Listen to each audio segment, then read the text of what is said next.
Les Audacieuses, le premier podcast société de Podcasters Media, recueille les confidences de femmes de tous âges, toutes cultures, tous milieux, qui, un jour, ont osé.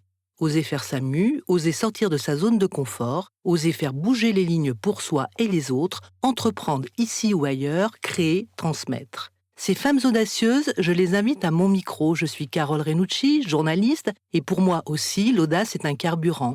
J'ai été enseignante à la campagne, dans les banlieues, dans le 20e arrondissement de Paris, puis rédactrice en chef d'Enfants Magazine, avant de devenir directrice de Notre Temps, le premier magazine français, avec ses 5 millions de lecteurs. Aujourd'hui, je suis présidente et cofondatrice de Podcasters Media. J'anime le podcast Les Audacieuses et je suis très fière de vous retrouver tous les 15 jours pour une nouvelle vie et un nouveau défi. Patricia et Marine sont cousines dans la vie, mais pas que. Elles sont aussi toutes les deux infirmières à la clinique Esquirol Saint-Hilaire à Agen et elles viennent de vivre ensemble, comme plusieurs centaines de leurs collègues soignants appartenant au groupe Elsan, une aventure audacieuse, particulière, courageuse, généreuse. Du jour au lendemain, elles ont accepté de quitter région et famille pour prêter main forte au secteur hospitalier public face à la propagation du coronavirus. Plus précisément, en ce qui les concerne, à l'hôpital Beaujon à Clichy. Je suis très fière de leur tendre le micro des Audacieuses pour nous raconter cette aventure singulière.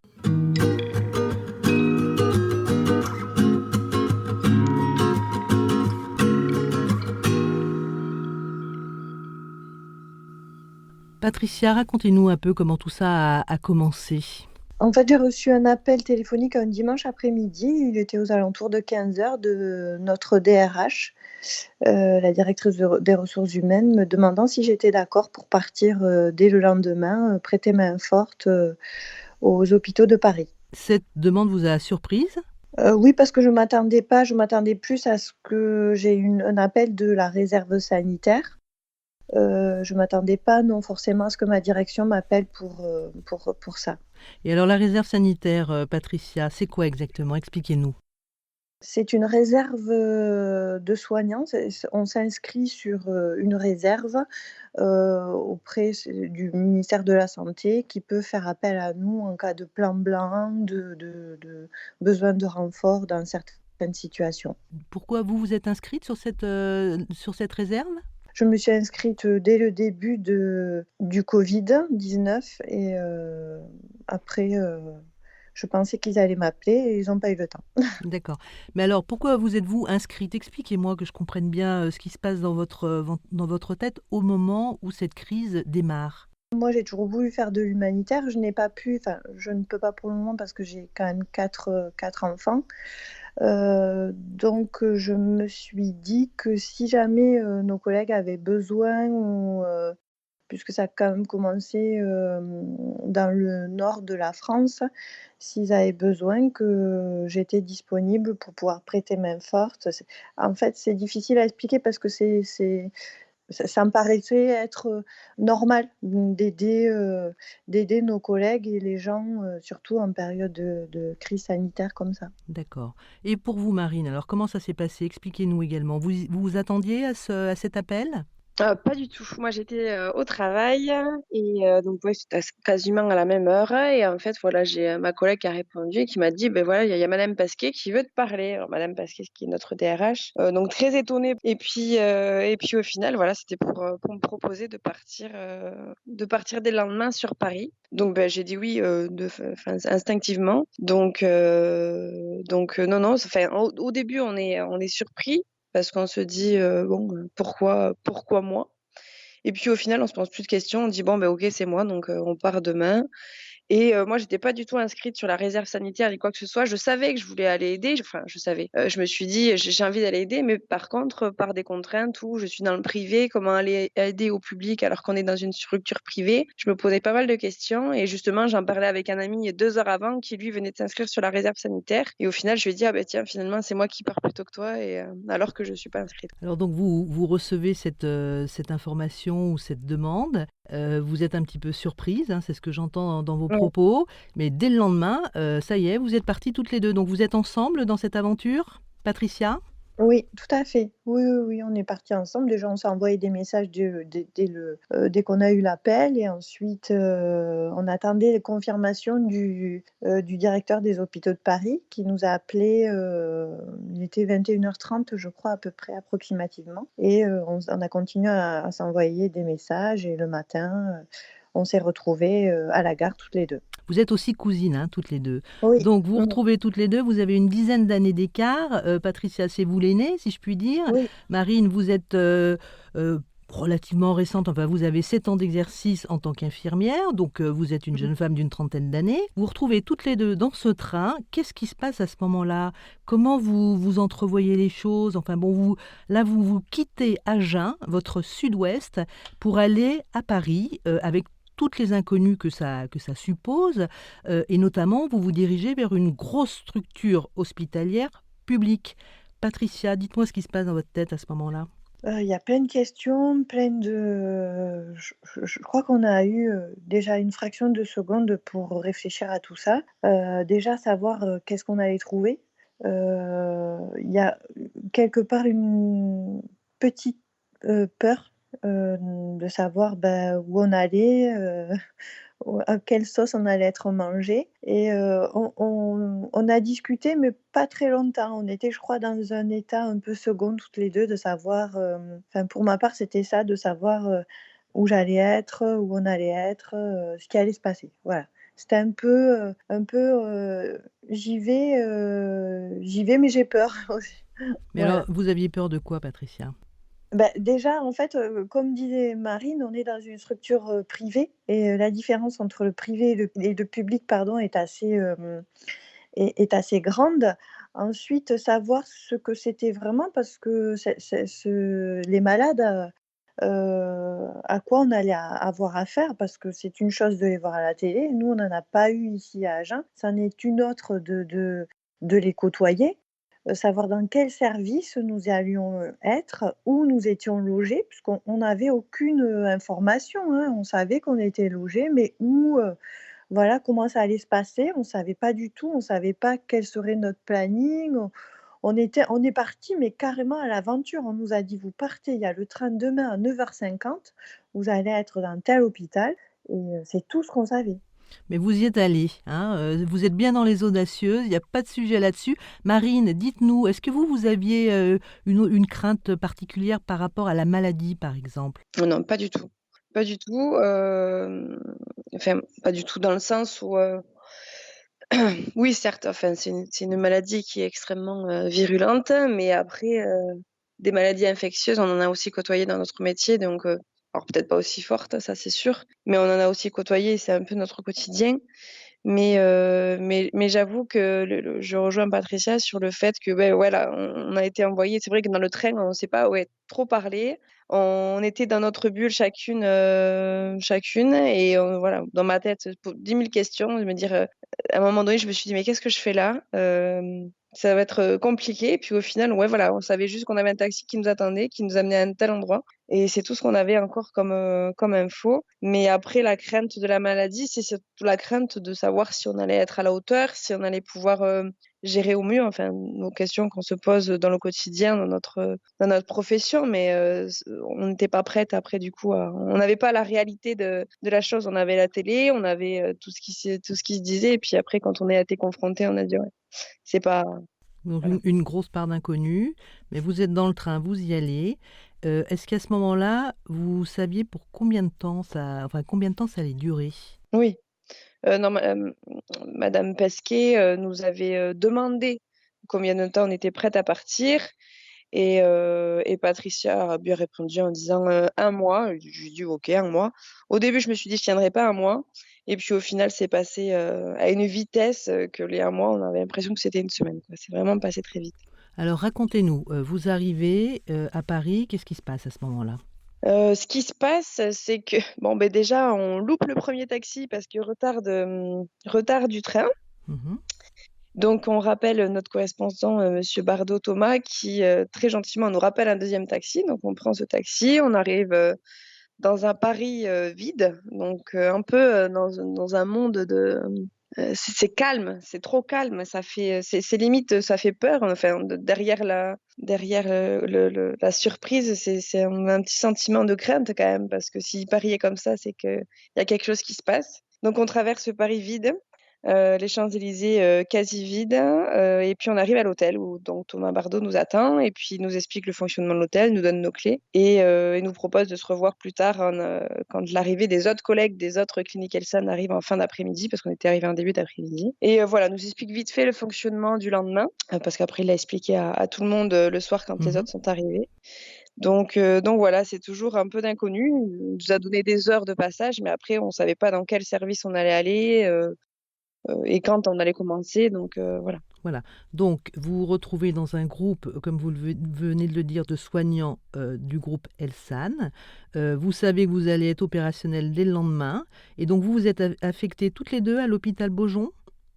Oui, c'est Oui. ça. Voilà, donc vous êtes toutes les deux dans le même hôpital. Et alors, le lendemain, comment ça se passe à votre arrivée à l'hôpital? Racontez-nous. Patricia, peut-être. On arrive dans le hall où Thomas nous attend, pour,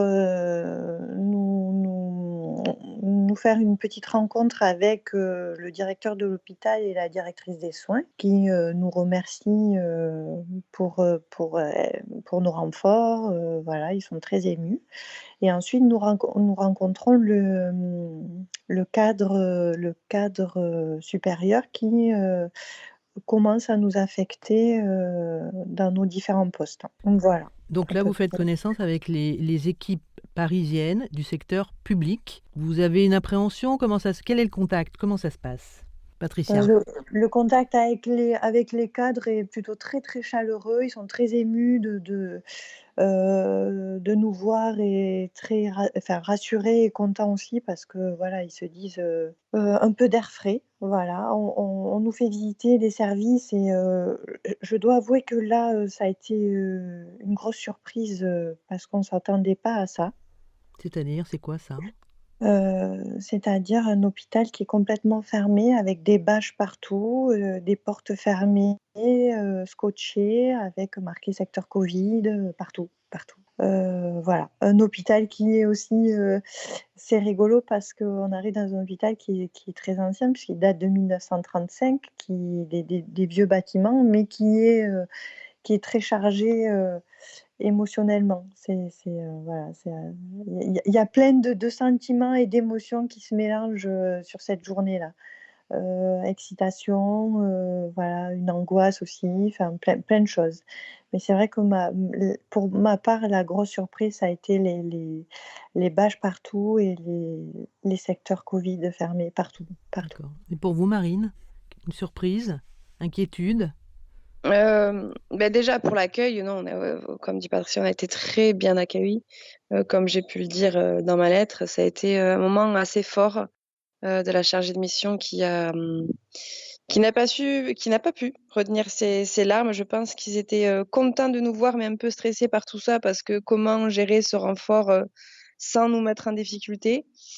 Et ensuite, ouais, visite des services et on est là, un petit groupe de 8, au milieu en train de se balader en civil au milieu de ces soignants qui sont déjà dans le jus depuis 2-3 semaines, avec, derrière leur masque, des cernes, des visages tirés, mais ils gardent ce sourire et ils disent bonjour et ils nous croisent, ils savent pas qui on est, mais ils disent bonjour quand même et puis quand on leur dit qui on est, c'est souvent des merci, merci beaucoup, merci, merci, merci, alors qu'on se connaît pas et on sent qu'ils sont vraiment, pas à bout parce qu'ils étaient pas encore à bout à ce moment-là, je pense, mais qui sont fatigués et qui voilà, Et qui sont vraiment, qu'ils ont de la gratitude pour qu'ils vous. ont beaucoup de gratitude en nous voyant arriver, oui. À ce moment-là, vous êtes vraiment dans la communauté des soignants, je veux dire que vous soyez issu du privé ou du public.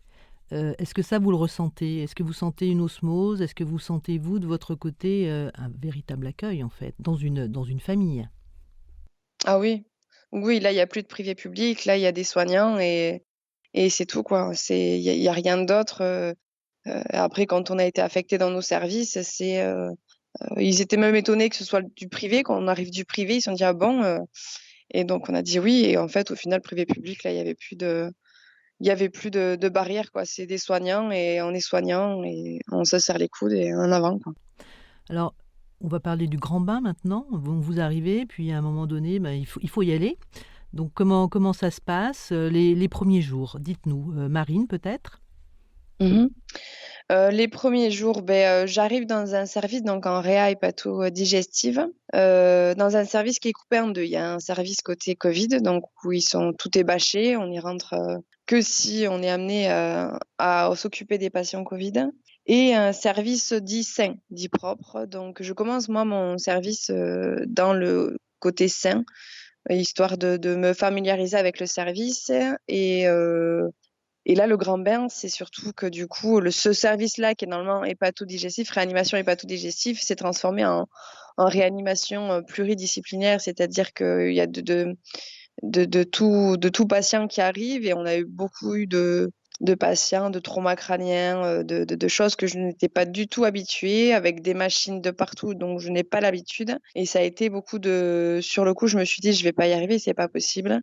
Et au final, j'ai rencontré beaucoup de tolérance, de bienveillance de la part de mes collègues, qui m'ont pris sous leur aile, et sans jugement en me disant: «Si tu sais pas faire, on va te montrer» et ils ont pris le temps, quitte à se mettre eux-mêmes dans le jus, ils ont pris le temps de me montrer et c'est ce qui m'a, sur le coup, sauté aux yeux et émue. Et après, j'ai été confrontée au côté Covid, durant un week-end de 3 jours où là, du coup, j'ai dit: «Bon, par contre, j'y vais, OK», mais j'ai pas eu vraiment de formation. On est arrivé comme ça, en aide et là, ça a été, plus compliqué parce que, enfin, mes collègues toujours autant, bienveillants et tolérants, mais là, il faut aussi, pouvoir, pour le coup, c'est des patients tellement graves, tellement instables que il faut être, quasiment tout le temps avec eux dans les chambres, enfin, avec eux dans les chambres. On essayait de passer le moins de temps possible pour éviter de se contaminer dans les chambres, mais ne serait-ce que d'allumer la lumière, les patients, désaturés, c'est-à-dire ils avaient leur taux d'oxygène qui tombait. Enfin, c'était inimaginable. Quand j'y étais confrontée la première fois, j'ai dit: «C'est pas possible, cette maladie, qu'est-ce que c'est? C'est extraterrestre, c'est pas possible, ça vient pas d'ici, ça peut pas être ça». C'est très intéressant, Marine, de vous entendre comme ça. Et vous, Patricia, alors vos premiers jours de fonctionnement, comment ça s'est passé? C'était quoi vos surprises? Moi, je suis arrivée directement au service qu'on appelle des chocs Covid. Donc c'est les, patients que l'on prend en urgence, que des patients Covid. Je suis arrivée, donc moi j'étais affectée de nuit. Je suis arrivée dans un service où il y avait déjà 4 ou 5 SMUR qui attendaient pour avoir, de la place. Tout le monde courait partout, ça a été un peu, je vous avoue que mon premier sentiment, ça a été, «Qu'est-ce que je fais? Est-ce que je me mets à pleurer de suite? Est-ce que je pars en courant? Qu'est-ce qui se passe, en fait?» Ça a été très dur les 1 minutes et puis après on se dit: «Eh beh, écoute, tu as été formé», puisque le premier jour on a été formé à l'habillage et aux gestes, sur l'intubation et l'aspiration des malades. Donc je me suis dit: «Beh, écoute, tu vas faire ce que tu sais faire et ce que tu peux faire», et je suis rentrée dans une chambre, avec 2 patients Covid j'ai trouvé, un personnel qui était certes très occupé, mais j'ai découvert, dans l'urgence, une famille. On a été très soudés. Les réanimateurs, ont été, très doux, très, compréhensifs. Ils vous expliquaient tout ce qu'ils faisaient, puisque là, on était vraiment dans l'urgence, c'est-à-dire qu'un patient désature, ces patients désaturent très, très vite et de façon brutale. Donc il faut, souvent, les intuber très rapidement et ce qu'on appelle les techniquer, c'est-à-dire leur poser, tous les cathéters, qu'il faut pour pouvoir les surveiller.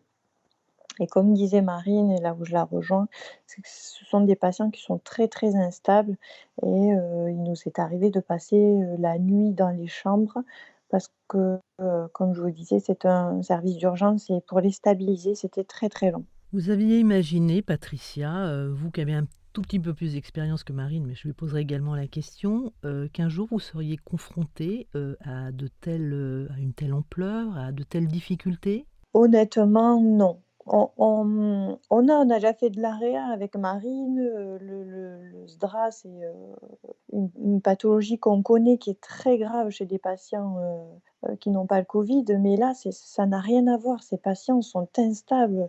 Marine disait à juste titre: «On allume la lumière, on fait un tout petit peu de bruit, ils désaturent, vous ne savez pas pourquoi et pourtant ils sont sous respirateur». On ne savait pas pourquoi. Quand on parle de virus intelligent en rigolant, c'est vrai que des fois on se posait la question, on se posait la question.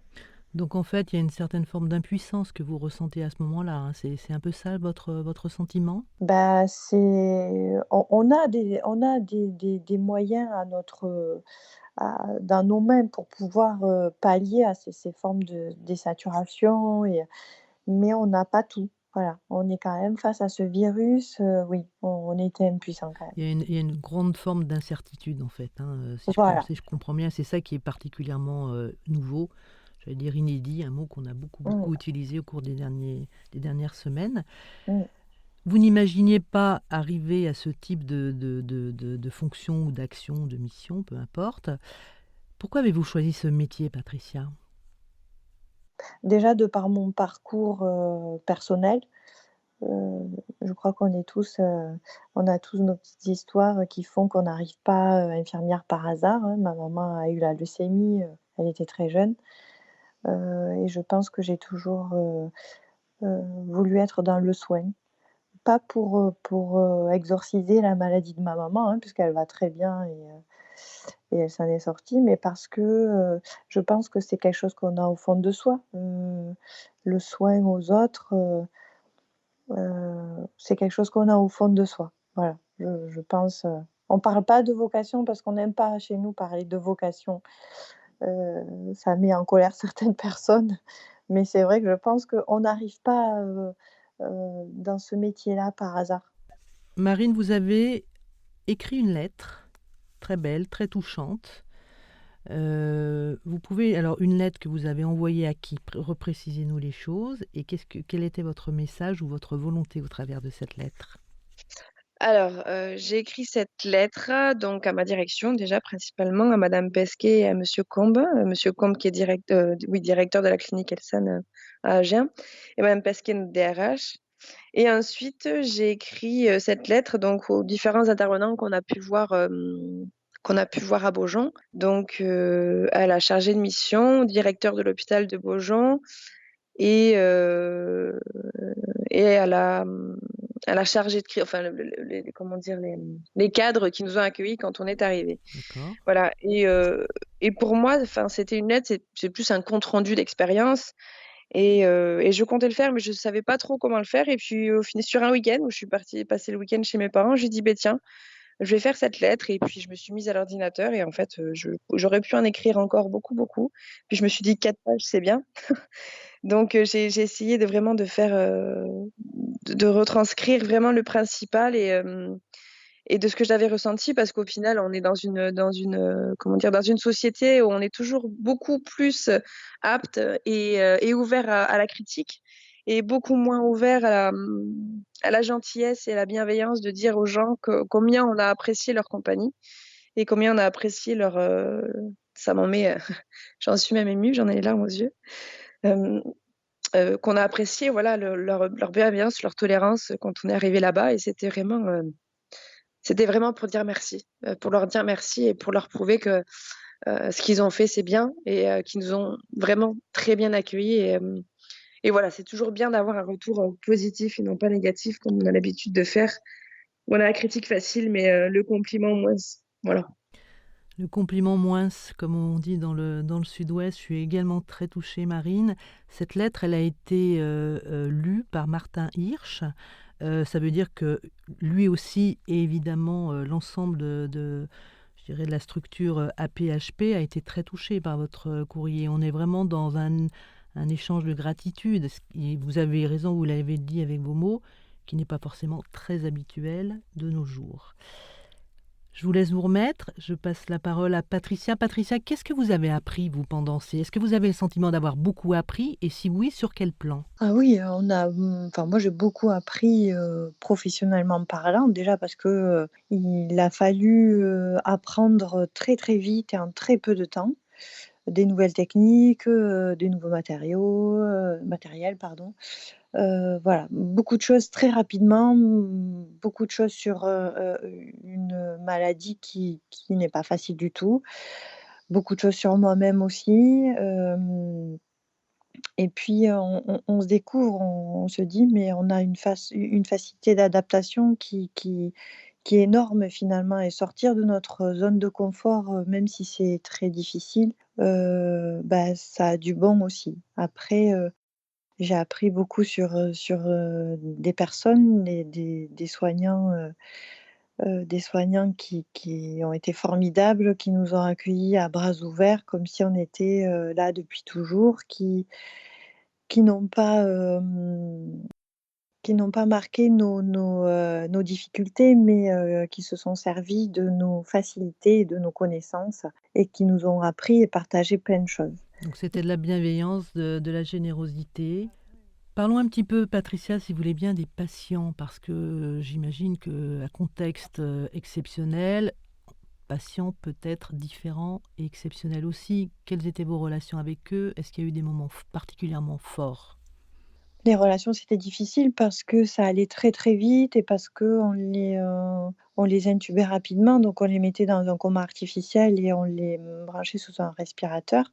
Le moment le plus fort que j'ai eu, c'est, sur une urgence, un monsieur qui avait, une soixantaine d'années qui se dégradait, très vite et donc on a dû intuber très vite et son regard a pour moi a été très, très fort, très, on se dit: «Mais c'est ça». Ce qu'ils ont vécu eux, on est tous habillés, on a des gants, on a des lunettes, et eux, les pauvres, ils se disent: «Mais comme ça va très vite, ils n'ont pas de famille autour, ils nous serrent la main, mais on est au travers de gants, on c'est difficile de les rassurer». Ils ont ce regard qui dit: «Mais je vais mourir, quoi, je vais mourir». C'est exactement ça et ça, je crois que c'est cette chose-là qui a été peut-être la plus difficile et la deuxième, c'est le balai des hélicoptères et des ambulances. Voilà, ça c'est voilà. On a vu que là, il y avait un afflux massif de personnes et oui, voilà, c'est des choses qui sont très marquantes. Alors, vous êtes resté un mois, comme on l'a dit.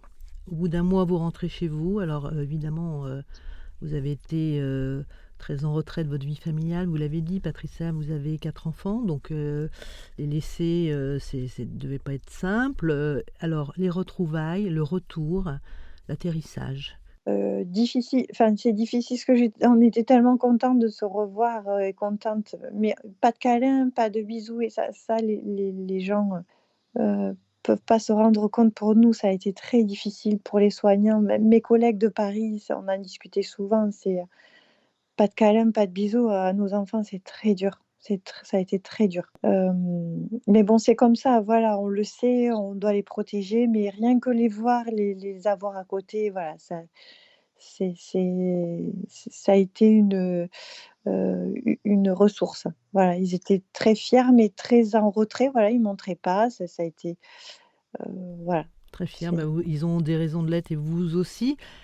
Marine, si c'était à refaire, question un peu tarte à la crème, mais je la pose quand même. Dites-moi. Ah ben si c'est à refaire, je le refais et exactement pareil. Je change rien. Je change rien et non, non, je le refais et avec plaisir même d'ailleurs. Oui, oui. Alors pour conclure, retour dans votre clinique, donc du groupe Elsan.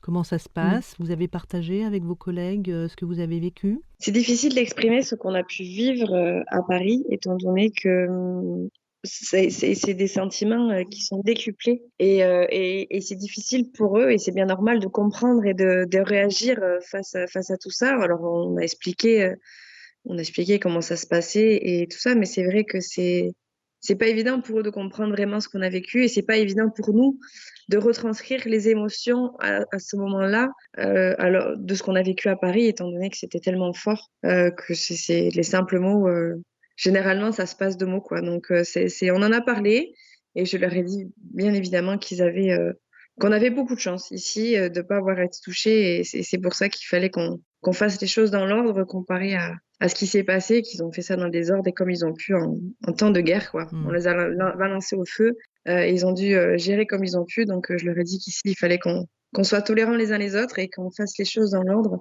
justement parce qu'on avait, on avait le temps. On avait le temps. Et vous, Patricia, vous voulez ajouter quelque chose? L'impression d'être en décalage. C'est vrai que, voilà, d'être en décalage par rapport à, oui, à ici. C'est vrai que ça le fait encore, ça le fait de moins en moins, mais bon, je pense que c'est le fil normal de la situation, hein. C'est-à-dire qu'il faut qu'on ingurgite un peu tout ce qui s'est passé en peu de temps et ce qu'on a vécu et voilà. Après, ça a été une formidable expérience, même si elle n'a pas été facile tous les jours et si ça a été très dur. On a d'ailleurs perdu pas mal de poids, je crois, Ouais. toutes les 2 tout le monde. Mais voilà, c'est l'impression d'être en décalage par rapport à ici. Voilà, c'est tout. Après, on a eu un très bon accueil ici aussi et voilà. C'est vrai qu'on a beaucoup de mal à il y a une chose que je tenais à dire, c'est que souvent on nous dit qu'on est des héroïnes et moi j'ai beaucoup de mal avec ça. On a juste fait notre métier, en fait. On a juste fait notre métier et ce qui fait de nous ce qu'on est, aussi et on a, notre famille enfin pas a subi, ils nous ont accompagnés dans tout ça, parce qu'ils savent aussi comment on est et on n'est pas des héroïnes, on est juste des femmes comme les autres et on a juste fait notre métier. Voilà. Bah, vous l'avez sans doute très bien fait, avec un grand cœur, on peut quand même le dire. La générosité, l'ouverture est quand même centrale dans vos actions et vos fonctions. Moi, je suis très émue de vous avoir entendu aujourd'hui, écouté, et je vous dis un grand merci pour beaucoup de gens que vous avez aidés, et puis surtout pour le métier que vous représentez. Bravo. Je vous souhaite de bien vous reposer, un bel été, et puis continuez bien dans cet esprit-là et sur cette lancée. Merci beaucoup pour ce moment partagé. Merci.